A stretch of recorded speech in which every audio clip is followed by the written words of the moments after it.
Money गुरु के आज के इस बेहद ही खास कार्यक्रम में आप सभी का स्वागत है। मैं हूं स्वाति रायना और आप सभी दर्शकों को होली के इस पर्व की बहुत बहुत शुभकामनाएं। आप सभी के लिए ये होली का त्योहार रंग बिरंगा हो और साथ ही आपके पोर्टफोलियो का मुनाफा भी रंगीन रिटर्न वाला हो। इसी कामना के साथ करते हैं आज के इस कार्यक्रम की शुरुआत और हमारे साथ दो खास एक्सपर्ट्स हैं, उनका परिचय करा देते हैं। ऑप्टिमा मनी के एमडी पंकज मटपाल और रूंगटा सिक्योरिटीज के हर्षवर्धन रूंगटा। पंकज जी और हर्षवर्धन दोनों ही एक्सपर्ट्स का बहुत स्वागत है आज मनी गुरु होली स्पेशल कार्यक्रम में हमारे साथ शामिल होने के लिए। सबसे पहले आप दोनों को भी वेरी वेरी हैप्पी होली। रंगों का त्योहार है, हर जगह रंग ही रंग की फुहार होती है। हम भी सोच रहे हैं क्यों ना पोर्टफोलियो में रंग भरे जाए और इस बार की जो होली है चाहते हैं वो एसआईपी वाली हो। अब एसआईपी वाली क्यों हो? इसलिए क्योंकि बाजार पे जो ये लाल रंग चढ़ गया है उस पर एसआईपी की हरियाली ही उसको ठीक कर सकती है, जो हमने हाल फिलहाल में देखा है। पूरा एसआईपी का जो पूरा हमें सीन भी दिख रहा है। अब ज़रा थोड़ा समझने की कोशिश करते हैं। जब हम सतरंगी पोर्टफोलियो की बात करते हैं, उस सतरंगी पोर्टफोलियो की खासियत क्या है? पंकज जी, सबसे पहले आपसे शुरुआत करें। हम यार समझना चाह रहे हैं कि किसी को अपना पोर्टफोलियो सतरंगी बनाना हो तो कैसे बनाए एक सतरंगी पोर्टफोलियो? स्वाति जी आपको, हर्षवर्धन जी आपको और हमारे सभी दर्शकों को होली की हार्दिक शुभकामनाएं। और बिल्कुल अगर बात हो रही है होली की, जहां पर हम बात करते हैं अलग अलग रंगों की, तो पोर्टफोलियो भी अपना बिल्कुल ऐसा होना चाहिए जहां पर अलग अलग तरह के एसेट क्लासेस, अलग अलग तरह की स्कीम्स हों, ताकि लॉन्ग टर्म में आपको इस डाइवर्सिफिकेशन का फ़ायदा मिल सके। क्योंकि स्वाति जी आपने कहा कि क्यों होना चाहिए, सीधी सी बात है कि हर एसेट क्लास की साइकिल होती है। कभी कोई एसेट क्लास अच्छा परफॉर्म करता है, कभी दूसरा करता है। तो ऐसे में यदि आपके पोर्टफोलियो में अलग अलग एसेट क्लासेस होंगे तो आपको लॉन्ग टर्म में इसका फायदा होगा और पोर्टफोलियो में जो जोखिम है वो इससे कम हो जाता है। बिल्कुल, तो लॉन्ग टर्म का जो मुनाफा है, अगर आपको चाहिए रंग बिरंगा तो आपको करना चाहिए डाइवर्सिफिकेशन के रंग अपने पोर्टफोलियो में जरूर भरें, अलग अलग एसेट क्लास में डाइवर्सिफाई करें।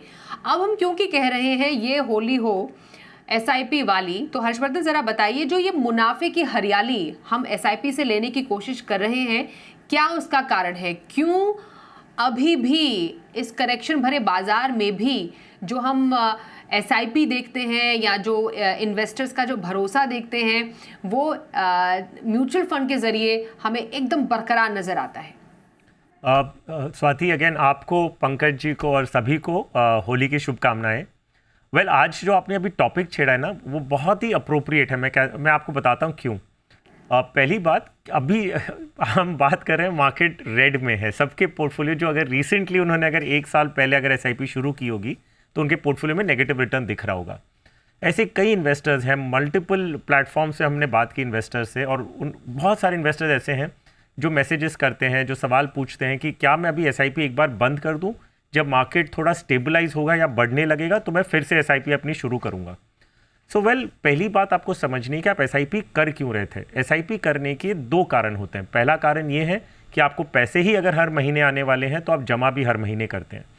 दूसरा कारण ये होता है कि मार्केट किस दिशा में जाएगा ये किसी को नहीं पता।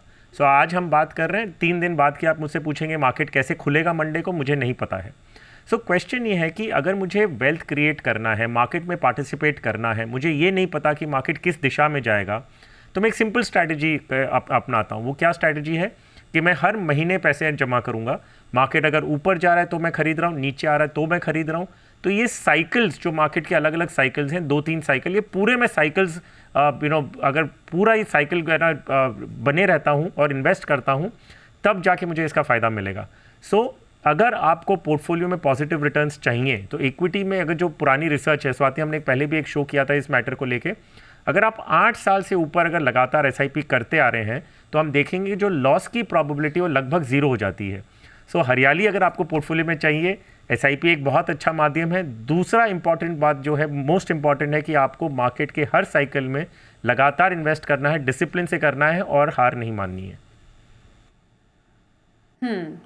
बिल्कुल, ये सही बोला आपने कि मार्केट के हर साइकिल में आपको निवेश जारी रखना है। ये बहुत इंपॉर्टेंट है। जो और आपने कहा कि 7 साल से कम 5 या 7 साल से ऊपर अगर आप अपने निवेश को जारी रखते हैं तो यकीनन आपका पोर्टफोलियो कभी लाल रंग में नहीं रंगेगा, हरियाली ही हरियाली होगी पोर्टफोलियो में। और वो कैसे होगी, मैं चाहती हूँ पंकज जी आप एक उदाहरण के जरिए ज़रा बताएं।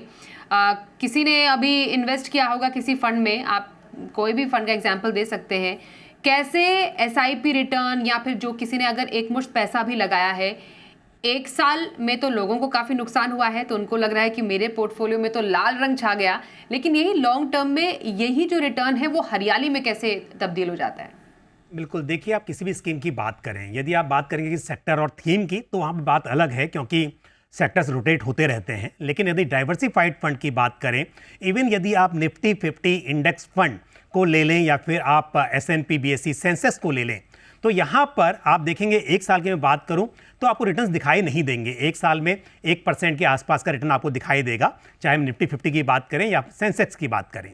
लेकिन यदि आप बात करते हैं लॉन्ग टर्म की, जैसा अभी हर्षवर्धन ने भी बोला कि स्टडी भी प्रूव कर चुकी है कि 8 साल की यदि SIP करते किसी भी टाइम से, मतलब यदि आपने शुरुआत उस वक्त की हो जबकि मार्केट एकदम पीक पे था किसी भी वक्त पर, या फिर आपने तब की हो जब बॉटम पे था, तो वहाँ से किसी भी टाइम से आप SIP करना शुरू कर रहे हो, लेकिन कम से कम 8 साल आपका ये समय रहा हो, तो आपके रिटर्न्स पॉजिटिव ही रहे हैं। और ऐसे में यदि हम बात करें निफ्टी 50 की भी, आप यदि 10 साल का उदाहरण ले लें, क्योंकि हम हमेशा कहते हैं कि अगर इक्विटी की बात की जाए तो लॉन्ग टर्म का आपका नज़रिया होना चाहिए।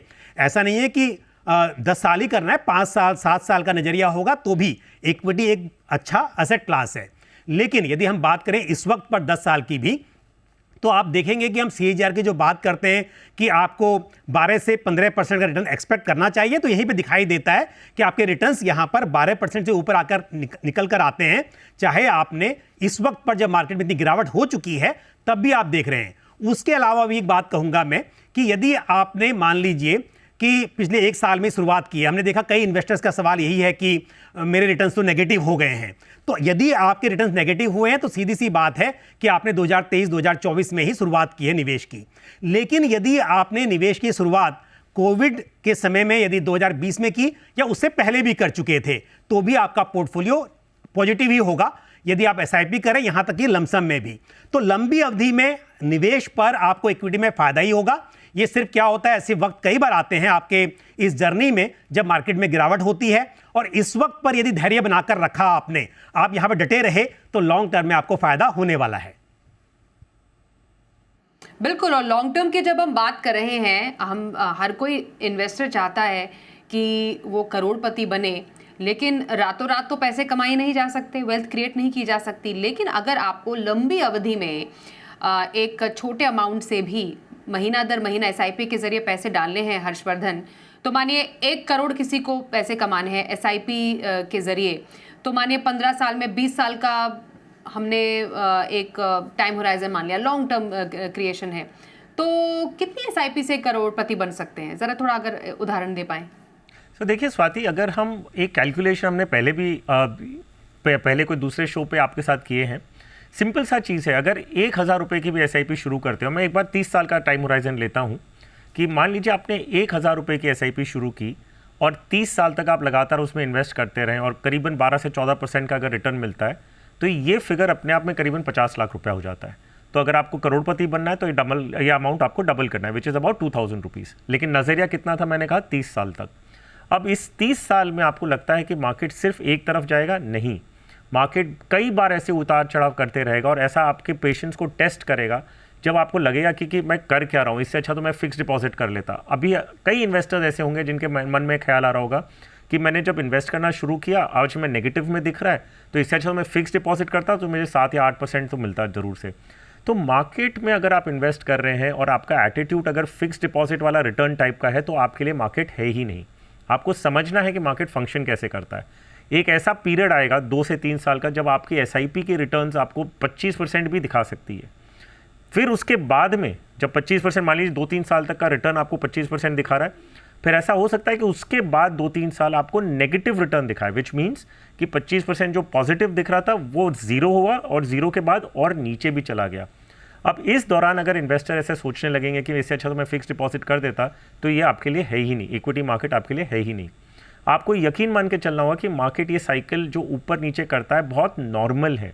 अगर आप इसे एक्सेप्ट करते हैं और फिर आप इसके बैक टेस्टिंग डेटा से देखेंगे कि भाई अगर मार्केट ऐसा उतार चढ़ाव करता है फिर भी 15 साल की जो टाइम होराइजन है या 20 साल का जो आपने कहा, उसमें नेगेटिव रिटर्न्स मिलने के चांसेस ऑलमोस्ट जीरो हो जाते हैं और मीडियन रिटर्न्स करीबन 14% होता है। अगर ये विश्वास है आपके पास, तो फिर ही आप इक्विटी में इन्वेस्ट करें। करोड़पति बनना चाहते हैं, करोड़पति बनेंगे, लेकिन उसके लिए आपको धैर्य रखना होगा। एक छोटा सा उदाहरण देता हूँ इस चीज़ के लिए। जब आप कोई झाड़ उगाते हैं तब आप एक छोटा सा पौधा पहले लगाते हैं। अब वो पौधा जब छोटा सा होता है, नाजुक होता है, तब उसे सारे तूफानों से और सारी तकलीफों से बचाना रहता है। एक बार वो पौधा बड़ा हो गया, उसकी जड़ें मजबूत हो गई, झाड़ बन गया, एक पूरा फुल ग्रोन ट्री बन गया, तब वो फल देना शुरू करता है। तो वो पीरियड आपको पूरा चलना होगा, तब जाके आप उसका फायदा ले पाएंगे। हाँ बिल्कुल। और अगर हम इसी छोटे से रकम से, जैसे आप कह रहे हैं कि छोटे छोटे आप पौधा कैसे बड़ा एक फलदार एक पेड़ बन सकता है, उसी में अगर आप पानी डालें, उसको और सींचे। जैसे एक छोटी एसआईपी आपने शुरू की पंकज जी, उसको आपको बढ़ाना भी तो पड़ेगा एक बड़ी रकम इकट्ठा करने के लिए। तो सिर्फ एसआईपी नहीं, अगर हम उस एसआईपी को स्टेप अप भी करें तो एक मुनाफे या पोर्टफोलियो की रंगत और कई गुना बढ़ जाती है। इसका अगर हम थोड़ा सा उदाहरण आपसे समझें कि एक छोटी सी स्टेप अप से भी कैसे आप लाखों की बजाय करोड़ों कमा सकते हैं उसी टाइम फ्रेम में। बिल्कुल स्वाति जी, हम जब एसआईपी की बात करते हैं तो स्टेप अप एसआईपी बहुत ही इंपॉर्टेंट है। और एक बात तय है कि यदि आप बात करते हैं लॉन्ग टर्म की, हर्षवर्धन ने तो अभी 30 साल की बात की, लेकिन अगर मैं बात कहूं कि 20 साल में मान लीजिए आप करोड़पति बनना है तो 12% के CAGR पर आपको 10,000 रुपीज़ की एसआईपी करनी होगी। वहीं यदि आप 10% से स्टेप अप कर लें तो यही 1 करोड़ रुपया आप करीब 15 साल में इकट्ठा कर सकते हैं सेम रिटर्न्स के साथ। तो यानी 10% से यदि आप स्टेप अप कर रहे हैं तो 5 साल आपके कम हो जा रहे हैं 20 साल की अवधि से। उसके अलावा अगर आप देखेंगे कि 15 साल में अगर हम अपनी जर्नी भी देखें तो हमें मालूम है कि अपनी इनकम कई बार बढ़ती है कई कारणों से। एक तो यह है कि रेगुलर एक्सपीरियंस के साथ इनकम बढ़ती है।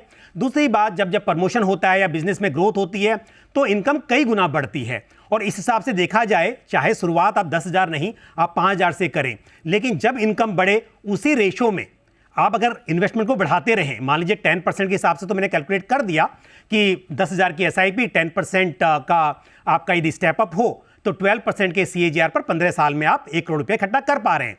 बट यहीं अगर आप देखेंगे जब आपके प्रमोशन हो, आपकी सैलरी 20% से बढ़ जाए, कई कारण हो सकते हैं, तो तब उसी रेशो में, उसी लाइन ऑफ इंक्रीमेंट में आप एसआईपी का अमाउंट इंक्रीज कर लें तो शायद आप 15 भी नहीं 10 साल में, उससे कम में भी करोड़पति बन जाएंगे। तो इसके लिए शुरुआत कीजिए, डिसिप्लिन मेंटेन कीजिए और अपनी इनकम के हिसाब से एसआईपी का अमाउंट को बढ़ाते रहिए और पोर्टफोलियो को डाइवर्सिफाई रखिए। ऐसा नहीं है कि स्मॉल कैप में तेजी देखी तो पूरा पैसा लगा दिया और फिर जब गिरावट आई तो पूरा निकाल लिया। इससे अच्छा है कि पोर्टफोलियो में अलग अलग सेट क्लासेस, अलग अलग मार्केट कैप होने चाहिए, तभी आपको लॉन्ग टर्म में इसका फायदा मिलेगा और जल्दी से जल्दी आप करोड़पति बन पाएंगे। ओके, तो चलिए ना सिर्फ एसआईपी बल्कि स्टेप अप एसआईपी कीजिए अपने पोर्टफोलियो में, अगर पोर्टफोलियो में रंगीन रिटर्न चाहिए। पर एक छोटे से ब्रेक के लिए रुकेंगे और ब्रेक के बाद अपने दोनों ही एक्सपर्ट से जानेंगे कि उनके पसंदीदा फंड कौन से हैं जिससे आप बढ़ा सकते हैं अपने पोर्टफोलियो में मुनाफे के रंग। बने रहिए हमारे साथ।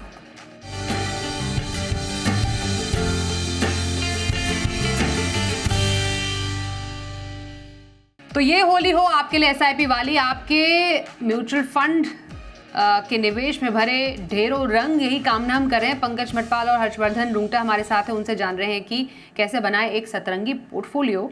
अब ज़रा समझते हैं कि एक जो रंग है जो हरे रंग के अलावा सबसे ज़्यादा पसंद है निवेशकों को, वो है सुनहरा रंग। और ये सुनहरा रंग जितना ज़्यादा चमकता जा रहा है पिछले कुछ समय में, उसकी कोई सीमा ही नहीं है। तो इसलिए हर कोई चाह रहा है कि ज़्यादा से ज़्यादा इस सुनहरे रंग को अपने पोर्टफोलियो में शामिल करें। लेकिन हर चमकती चीज़ सोना नहीं होती और आपको बहुत ही सोच समझ के सुनहरे रंग को भी अपने पोर्टफोलियो में इस्तेमाल करना चाहिए। पर कैसे? हर्षवर्धन ज़रा बताइए, जो मुनाफे का सुनहरा रंग है, मतलब गोल्ड, चमक तो खूब बिखेर रहा है, लेकिन इसमें निवेश कितना करें, कब करें और कैसे करें? सो वेल देखिए Swati, gold as an asset आपके पोर्टफोलियो में होना चाहिए। अब मैं जब गोल्ड की बात कर रहा हूँ, मैं ज्वेलरी की बात नहीं कर रहा हूँ जो सेल्फ कंजम्पशन के लिए होती है। कारण ये है कि उसमें एक तो प्योरिटी इश्यूज रहती हैं, दूसरी रीसेल के टाइम पे आपको उतना नहीं मुनाफा मिलता है जितना आपका लागत लगती है। तो अगर आप इन्वेस्टमेंट के रूप में सोच रहे हैं तो गोल्ड इज जो या तो कॉइन्स के रूप होता है, electronic is of course much better. आपको गोल्ड फंड का ऑप्शन है, गोल्ड ETFs आपके पास हैं, सॉवरेन गोल्ड बॉन्ड से भी नई इश्यूज नहीं आ रही हैं। तो आप अगर गोल्ड फंड की तरफ देखें या गोल्ड ETF की तरफ देखें, I think these are very convenient methods. बहुत आसान तरीके से आप उसे गोल्ड जैसे म्यूचुअल फंड में कर रहे हैं उसी तरह से आप इसमें इन्वेस्ट कर सकते हैं। फिजिकल गोल्ड में थोड़ी दिक्कतें इस बात की आती है कि उसे थोड़ा आपको सेफली रखना पड़ता है, प्योरिटी इश्यूज़ की हो सकती हैं। तो अगर आप म्यूचुअल फंड के ज़रिए, ETF के ज़रिए अगर आप इन्वेस्ट करते हो ज़्यादा बेटर है। कितना करना चाहिए, अगर हम एक्सक्लूडिंग ज्वेलरी वगैरह देखें तो करीबन 10 से 15% आपका पोर्टफोलियो का अगर आप प्रेशियस मेटल्स जो गोल्ड है या सिल्वर है फॉर दैट मैटर उसमें एलोकेट कर सकते हैं। बिल्कुल। और जैसा हम देख पा रहे हैं, एक साल में तो गोल्ड ने 30% से ऊपर तक का रिटर्न दे दिया, शानदार। वही 5 साल में 14% है और 10 साल में लगभग 12.5% है। पंकज जी, आप ये रिटर्न देखकर तो लगता है कि हमें तो कुछ ऐसे ही सुनहरे रंग की तलाश थी पोर्टफोलियो में। जरा सर, अब आप अगर एक और उदाहरण देकर हमें बता पाएं कि कोई अगर किसी गोल्ड फंड में पैसा डाल रहा है तो उनके 1 साल में या फिर उससे ज़्यादा 5 साल में, 10 साल में कितने रिटर्न बन गए होंगे, और ज़्यादा हद से ज़्यादा निवेश ना कर लें तो लगभग कितना परसेंटेज पोर्टफोलियो का देना चाहिए किसी एक गोल्ड या फंड या ETF को? बिल्कुल स्वाति जी, जैसा हर्षवर्धन ने भी कहा, बिल्कुल सहमत उस बात से कि 10 से 15% आपके पोर्टफोलियो का गोल्ड में एलोकेट होना चाहिए।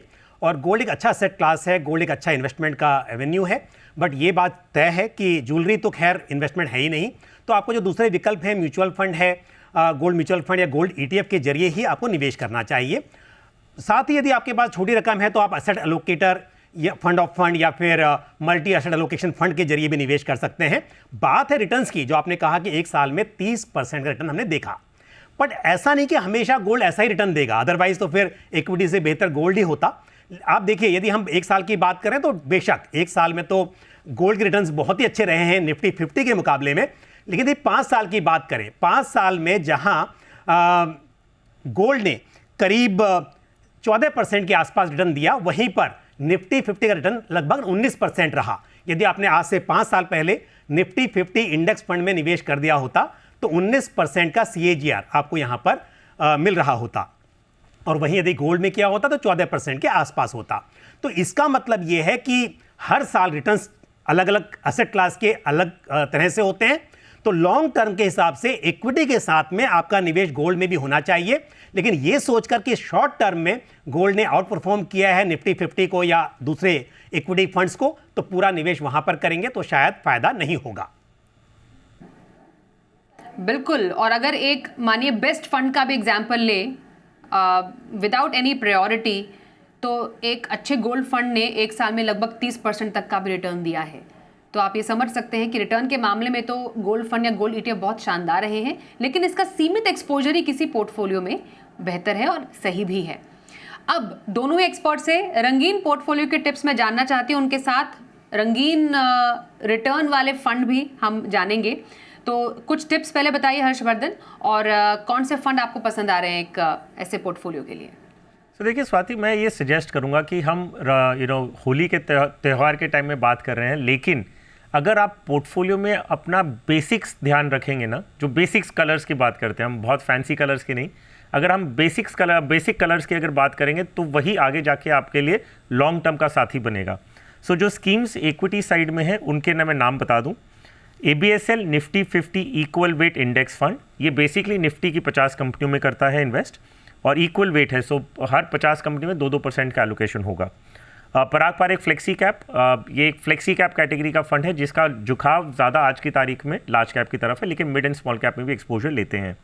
निप्पॉन इंडिया मल्टी कैप, ये इसके लिए क्योंकि आपको अगर एक किसी इन्वेस्टर को अगर मार्केट की पूरी मार्केट में एक्सपोजर चाहिए, so large mid and small cap सब इसमें 25% मिनिमम आते हैं, और बाकी 25% जो है फंड मैनेजर अपने हिसाब से एलोकेट करते हैं। कोटक इमर्जिंग इक्विटी फंड, क्योंकि मिड कैप एक ऐसा सेगमेंट है जिसमें आपका थोड़ा टैक्टिकल एलोकेशन होना ज़रूरी है, सो कोटक इमर्जिंग इक्विटी फंड इस कैटेगरी का, मिड कैप कैटेगरी का एक अच्छा फंड है। एक मिड कैप कैटेगरी में मैं एक पैसिव फंड का भी सुझाव दे रहा हूँ, ताकि आप जो पूरी 150 कंपनियां हैं मिड कैप की वो आपके पोर्टफोलियो में आ जाए। वो है Motilal Oswal Nifty mid cap 150 index fund. और लास्ट जो इक्विटी साइड में है या हाइब्रिड साइड में आप समझ लीजिए, वो है SBI multi asset allocation fund. जो डेट साइड में है, एक ऑफकोर्स आप इमरजेंसी फंड्स हैं या डेट एलोकेशन के रूप में आप एक डेट स्कीम अपने पोर्टफोलियो में भी रखेंगे, वो है बंधन bond fund short term plan. बिल्कुल, तो ये कुछ एक मिक्स्ड पोर्टफोलियो डाइवर्सिफिकेशन का, जिसमें हर फ्लेवर है, हर कलर है, वो बताया आपको हर्षवर्धन ने। एक्टिव और पैसिव दोनों का मिक्स है। इक्विटी आपके लिए वॉलेटिलिटी से बचने के लिए, तो कैपिटल प्रोटेक्शन के लिए डेट भी है। तो ये अलग अलग रंग डाइवर्सिफिकेशन के हर्षवर्धन ने बताए। पंकज जी, आप बताइए सर, आपको रंगीन पोर्टफोलियो के लिए कौन से फंड्स पसंद आ रहे हैं और कैसा होना चाहिए एक रंगीन पोर्टफोलियो? बिल्कुल, वैसे देखिए पोर्टफोलियो डाइवर्सिफाइड हमेशा ही होना चाहिए, बट बात होली की हो रही है, तो होली पर चाहे तो खाने पीने की बात करें हम लोग, तो वहाँ भी बहुत कुछ डाइवर्सिफिकेशन दिखाई देता है, और रंगों की बात करें तो भी बहुत सारे रंग होते हैं। तो इसी हिसाब से यदि हम बात करें निवेश की, तो ये बहुत बड़ी सीख मिलती है यहाँ पर। तो पोर्टफोलियो में एक लार्ज कैप में मैं बात करूँगा पैसिव फंड की, इंडेक्स फंड की, और निफ्टी 50 इंडेक्स फंड, तो HDFC निफ्टी 50 इंडेक्स फंड आप शामिल कर सकते हैं पोर्टफोलियो में। साथ ही मल्टी कैप की बात करें तो Nippon India multi cap fund, flexi cap category में पराग पारिक फ्लेक्सी कैप फंड, जिसका हर्षवर्धन ने भी जिक्र किया। मल्टी असेट एलोकेशन फंड, ये फंड भी एक इंपॉर्टेंट कैटेगरी है, क्योंकि इसके जरिए आपको हर तरह से यानी इक्विटी, डेट और गोल्ड का एक्सपोजर मिल जाता है। तो यहाँ पर HDFC multi asset allocation fund एक अच्छा फंड माना जा सकता है। एक वैल्यू कैटेगरी का फंड भी आपके पोर्टफोलियो में रहे तो ये और फर्दर डाइवर्सिफिकेशन प्रोवाइड करता है पोर्टफोलियो को, और उसके लिए ICICI prudential value discovery fund एक अच्छा फंड है। साथ ही अगर बात हो रही है डाइवर्सिफिकेशन की, तो हम गोल्ड और डेट की भी बात करेंगे, और गोल्ड में आप कोटक गोल्ड फंड को अपने पोर्टफोलियो में शामिल कर सकते हैं। और यदि डेट की बात की जाए, क्योंकि रेट कट हुआ है और आगे भी संभावना है जिसका फ़ायदा डेट फंड को मिलेगा, तो शॉर्ट टर्म गोल के लिए आप बिल्कुल एक डेट फंड को शामिल कीजिए, और वो होगा ICICI prudential all season bond fund. तो इस तरह से 7 फंड्स का मैंने जिक्र किया, इसके साथ में एक वेल डाइवर्सिफाइड पोर्टफोलियो बनाया जा सकता है। बिल्कुल, तो डाइवर्सिफिकेशन के रंग भरे अपने पोर्टफोलियो में, equity, debt, hybrid, active, passive, सबके रंग होने चाहिए आपके पोर्टफोलियो में। ये हमने समझे एक बेहद ही रंगीन पोर्टफोलियो बनाने के टिप्स अपने दोनों ही एक्सपर्ट्स से। होली मनाइए, लेकिन साफ तरीके से, अच्छे तरीके से और सेफ तरीके से, यही हम आपके लिए कामना भी करते हैं। और पंकज जी और हर्षवर्धन, धन्यवाद एक बार फिर से आपका हमारे साथ इस कार्यक्रम में शामिल होने के लिए। इस कार्यक्रम में बस इतना ही, रुकते हैं एक ब्रेक के लिए। देखते रहिए जी बिजनेस।